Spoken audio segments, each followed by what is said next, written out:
Sveiki, sveikučiai. Taigi, pratęsimas. Perjungiau namo visas tokias rozetės apšvietimą ant saulės inverterio. Tai šiuo momentu įjungta 200 litrų elektroboileris, šildą vandenį ir įjungiau elektrinį arbatinuką. Taip pat, aišku, įjungta visokie atsakeico tenai modemai, priedėliai ir taip toliau.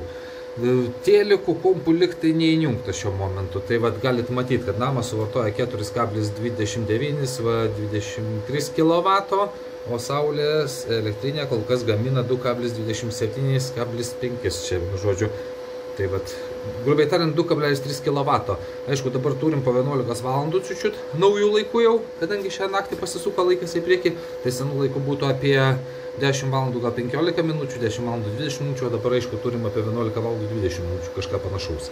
Tai vat, tai tokia situacija naujų vasaros laikų. Kovo, palaukit, 30, lyg tai šiandien sekmadienis, žodžiu, tai vat, tai darau va tokį testą. Vienintelis dalykas, dar elektroplytelės nepajungiau, palikau dar per kitą fazę, kadangi namą pas mane iš elektros tinklo ateina trifazis. Tai vienas laidas va šitas visų bendrų rozečių ir apšvietimo buvo ant vienos fazės, o plytelė buvo pajungta per kitą fazę. Tai kol kas nerizikuoju, nes plytelės vis tiek visumoji, taigi ten nuo ryto iki vakaro nenaudoji, o ten jeigu valgyt gaminti, kokią valandą laiko panaudoji ir viskas. Daugiau gal elektros, sakyčiau, suryja tie visi pasyvus, tokie kaip modemai, visokie telikas fone įjungtas ir panašiai, radijas koks tai ir visi kiti dalykai. Tai va, tai manau, plytelę kol kas ir paliksiu.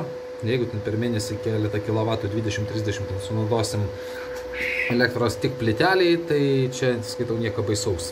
O va, svarbiausia boileris ir visa kita ta buitinė tokia smulkia elektra. Kitas lygintuvą kažkokį įsijungus, arbatinuką įsijungus, kad va, viskas eitų per va čia dienos metu. Tai va, toks pamastymas, toks testas. Tai va, lauksim.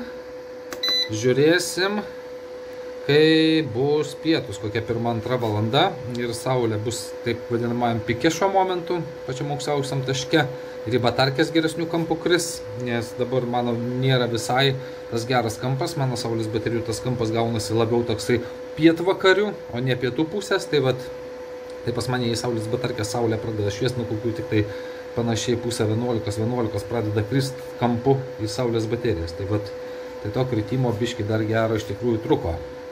Nu va, turim pusę 2 dienos, įjungta boileris ir įjungta arbatinukas ir bandom žiūrėti. O, net 11,1 ampero duoda. Va, ir matom, kad saulės jėgainė man gamina 3,395 kW.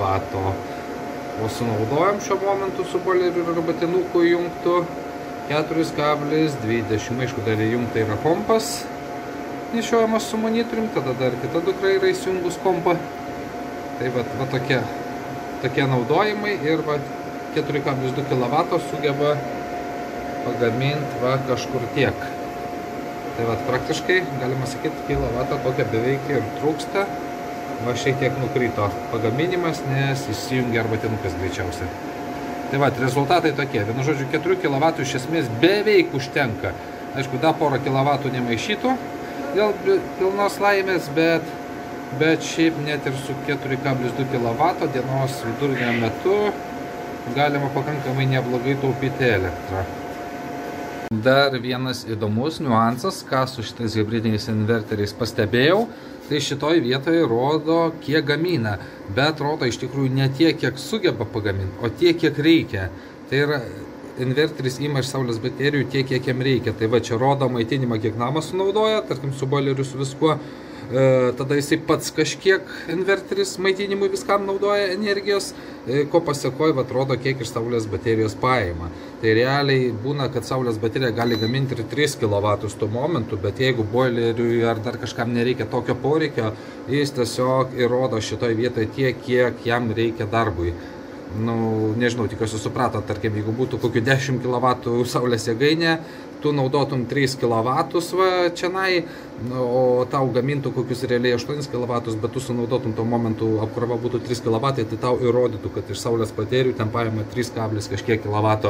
Tai yra, nors ir sugebės daugiau gaminti, to vis tiek neatvaizduos ir nerodys. Tai va toks niuansas yra. Tai kitas tik sunku pamatyti, kiek iš tikrųjų gamina, kol nesujungi pilnai ar batinuką, boilerio ir neviršytų kilovatų, kiek sunaudoja namas ir kiek pagamina saulės baterijos. Tai va toks smulkus niuansas. Tai va šitoje vietoje rodo, kiek to momentų paima, kiek reikia. Gali gaminti ir daugiau baterijos, bet jeigu poreikio nėra, ir viso. Ir va dar vidurdienis, vienas niuansas, įjungtas boileris, bet saulė pasislėpė po debesiu. Tai va iškart nuo 2,6 kW gaminimo nukrito iki 1 kW.